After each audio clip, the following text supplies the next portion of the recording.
बिस्मिल्लाहिर्रहमानिर्रहीम। अस्सलाम वालेकुम नाज़रीन, उम्मीद है आप सब लोग खैर खैरियत से होंगे। सुबह से चल रहा है कि जनाब जस्टिस काजी फ़ाइज़ ईसा ने तारीख़ रकम कर दी, फुल कोर्ट की समाअत जो है वो लाइव नशर करके बड़ी बड़ी बातें हो रही हैं। ये तो एक छोटा सा कदम है। अब कई लोग तो ये भी कह रहे हैं कि ये देखें जी, अब सुप्रीम कोर्ट को जो है ना मीडिया का चस्का पड़ गया है, या ये लग गया है, या वो खून भी लगा दिया कई लोगों ने, और इस तरह की बड़ी बातें की जा रही हैं। लेकिन इस वक्त ये एक हकीकत है कि जिनके लिए जस्टिस बंदयाल मसीहा था, इस वक्त काजी फ़ाइज़ उनके लिए विलन है, और जिनके लिए जस्टिस बंदयाल विलन था उनके लिए जस्टिस काजी फ़ाइज़ ईसा मसीहा हैं।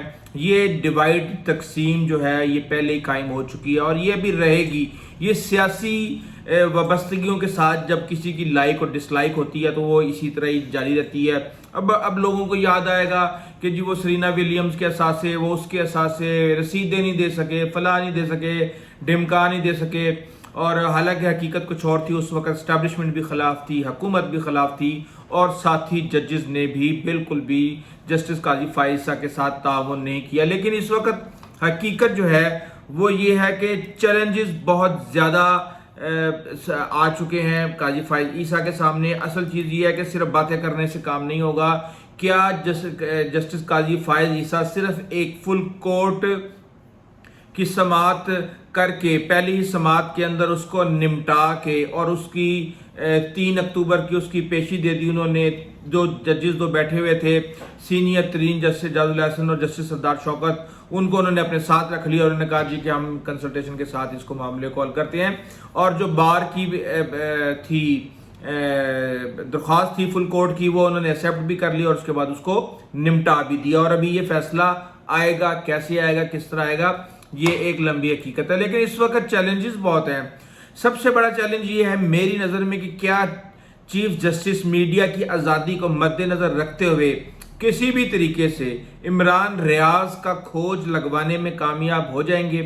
क्या चीफ जस्टिस काजी फ़ाइज़ ईसा परवेज़ इलाही की 12वीं दफ़ा गिरफ्तारी और सुप्रीम जो अदालतें हमारी उनके अहकामात की तज़हीक को रुकवाने के काबिल हो जाएंगे? क्या जस्टिस काजी फ़ाइज़ ईसा उन सियासी जमातों को खुल के काम करने की आज़ादी दिलवा सकेंगे जिनको अभी तक आज़ादी नहीं मिली?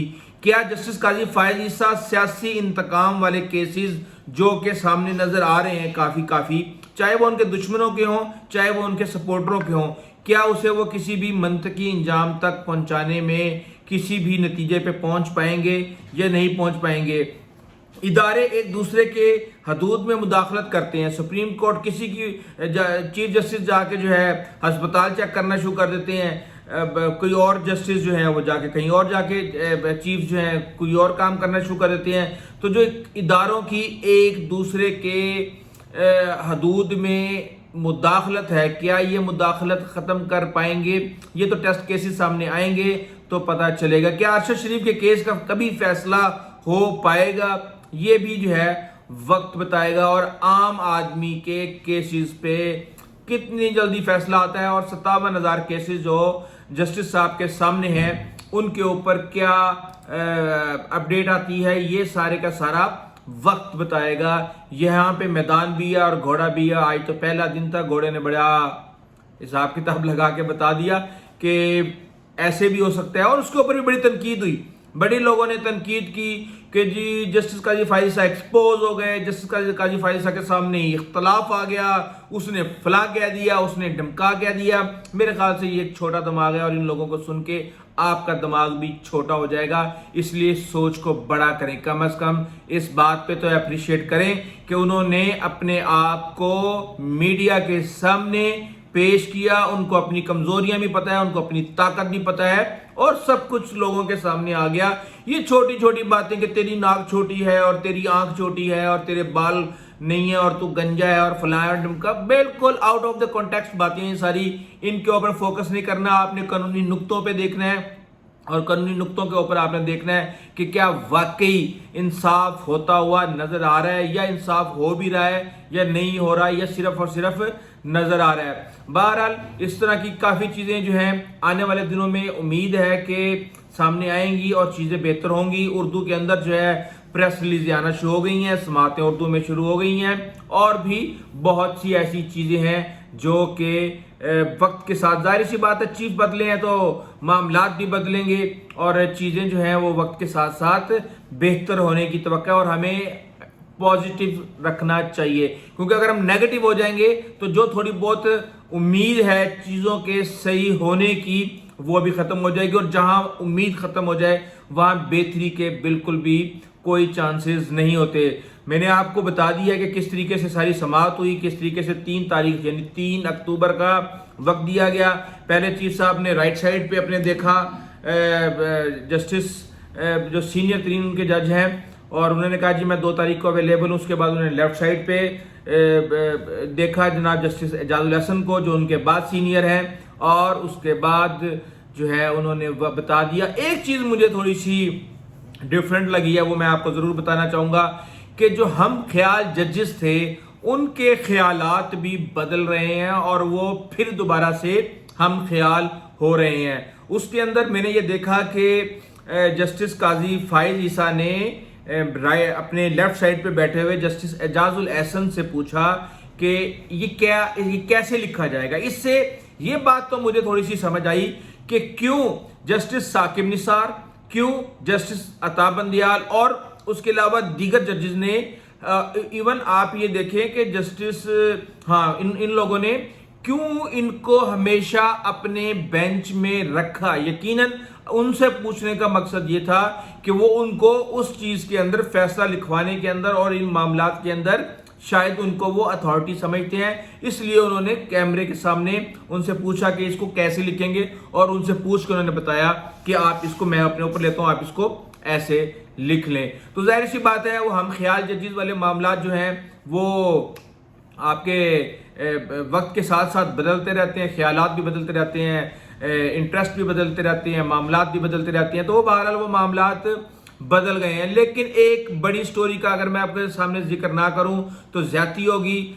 हनीफ अब्बासी कहते हैं भुट्टो मर चुका है, शाजिया मरी कहती हैं जनाब आप घटिया और बकवास बातें बंद करें, हसन मुर्तजा कहते हैं जी कि 2 सड़कें बनवा के कोई लीडर नहीं बन जाता, जुल्फकार भुट्टो ने आइन दिया, ये दिया, फलां दिया, ढमकान दिया, हर 10 साल के बाद नवाज शरीफ डील करके चले जाते हैं और फिर डील करके वापस आके इस मुल्क के हुक्मरान बन जाते हैं। आमरों के साथ आप डील करने के माहिर हैं और आपके डीएनए में ही जो है वो सियासतदानों को आंखें दिखाना और आमरों को झुक के सलाम करना है। बहरहाल ये सारी बातें इस वक्त चल रही हैं। ये तमाशे के पीछे मकासद क्या है, क्यों इस वक्त ये दोनों जमातें ही अपने आप को हुकूमत और अपोजिशन के भेस में ले आई हैं, और क्यों ये दोनों जमातें ये समझ रही हैं कि सिर्फ ये ही लोगों को मुतासिर करके सारे का सारा वोट बैंक जो है वो इन दोनों के अंदर तकसीम होगा।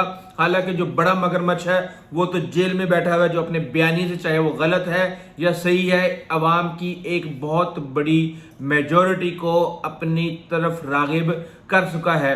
अब देखना ये है कि किस तरीके से पीपल्स पार्टी और नून लीग इस तरह की फाइट करके, जो कि बनावटी फाइट है, जाहिर सी बात है, हम देख रहे थे किस तरीके से बगलों में बगलें डाल के हुकूमत की है 16 महीने, और उसके बाद अब इलेक्शन का वक्त आया है, पता नहीं आया भी है कि नहीं आया, इस हवाले से भी मैं आपको एक अहम खबर दे देता हूं अभी।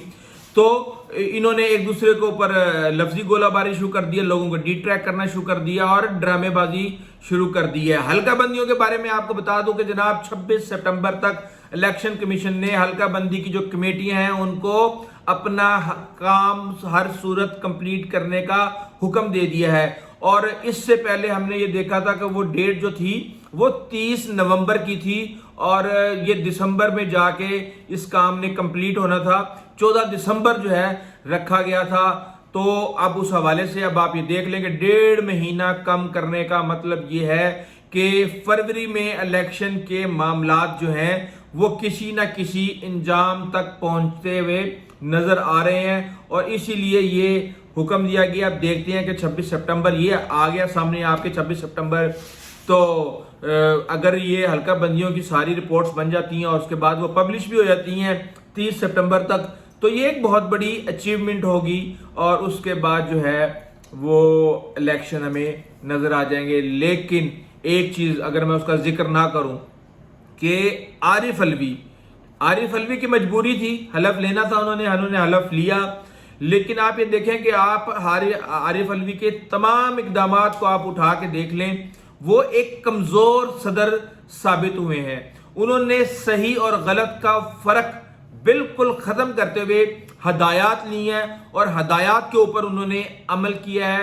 اس حوالے سے ان کو کافی شرمندگی کا بھی سامنا کرنا پڑا ہے جب کل صحافیوں کے سامنے ان کا ٹاکرا ہو گیا اور ان سے اس طرح کی باتیں پوچھی گئیں کہ جناب آپ نے حلف لے لیا اور الیکشن کے بارے میں پوچھا گیا تو وہ کہتے جی آپ بتائیں جی الیکشن کب ہو رہے ہیں، تو انہوں نے کہا جی آپ نے بتانا کہ الیکشن کب ہوں گے۔ پھر ایک نے کہا کہ جناب آپ اڈیالہ جیل کب جا رہے ہیں، تو انہوں نے کہا ہے، تو ان کا نہیں جی عمران خان سے ملنے آپ اڈیالہ جیل کب جا رہے ہیں اپنے لیڈر سے، اور وہ جواب دے کے نکل لیے۔ بہرحال عارف علوی کا یہ جو اقدام ہے یہ تاریخ کے اندر لکھا جائے گا کہ کس طریقے سے انہوں نے بغیر صحیح اور غلط کا فیصلہ کیے بغیر ہدایات لے کے اس سائڈ سے بھی اور اس سائڈ سے بھی اور جوں کا توں وہ کام اسی طریقے سے کیا جس طریقے سے وہ نہیں ہونا چاہیے تھا۔ بہرحال آج کی ویڈیو میں اتنا ہی، آئندہ تک کے لیے اجازت دیجیے، اللہ حافظ۔